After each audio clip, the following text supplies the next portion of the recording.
presented with a dizzying array of choices every day. What to eat, use, read, watch, follow, post, support, say, believe. Choices that align us with particular ideas, values, and communities, or not. In any moment, we may feel like we belong to one thing and not another. I belong to this community to which others don't. I belong to this statement, definitely not that one. I belong in this space, way over here. Or perhaps I belong nowhere. The truth? We all belong to it all. Also to death.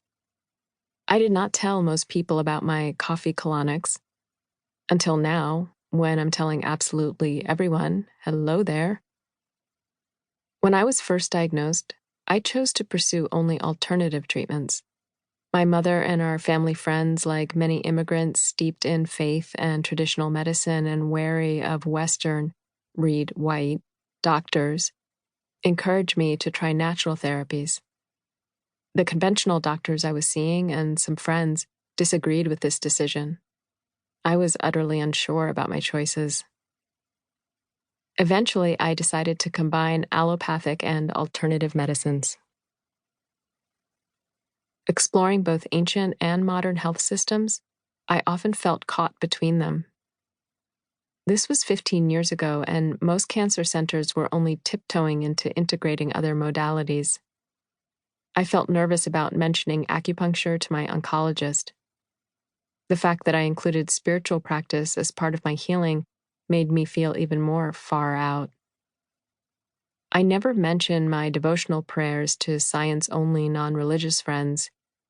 Yet I was the one who felt skeptical when people made recommendations for miracle nutritional supplements or suggested that I could cure cancer through my thoughts.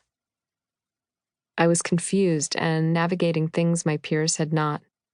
I felt isolated and aberrant. I don't wish cancer on anyone else, but I wouldn't change a thing about my experience. That doesn't mean it was easy. I wasn't always open to what was happening while it was happening. But the challenges I faced, the challenges you face, the challenges we face collectively at this time, any place in the world, even a colonic room, any challenge in life, even cancer, all are invitations to belonging. And belonging is our true nature. Belonging is our capacity to feel joy, freedom, and love in any moment. As the late Zen teacher Charlotte Joko Beck said, joy is exactly what's happening, minus our opinion of it. She made a distinction between joy and happiness. Happiness has an opposite, unhappiness. Joy is not about happy or unhappy, liking or disliking. Joy is accepting each moment for what it is without contention. We belong to any moment simply by meeting it with joy. This is freedom. Love is the ultimate expression of joy and freedom. Joy, freedom, and love could be considered synonyms for each other and for belonging. I had longed to belong my entire life. I longed to fit in, I longed to achieve success, and I longed to have a soulmate. No one yearns to belong to cancer, especially not a single young woman searching for her purpose in life. Over the next 10 years, I would have 2 recurrences of the disease, each more grave than the last. Cancer threatened my capacity to belong to anyone or anything, except that it didn't. It was my entry point. The truth is, we all have a 100% chance of dying. The only things human beings who breathe a breath have in common are birth, death, and belonging. Even in dying, we belong.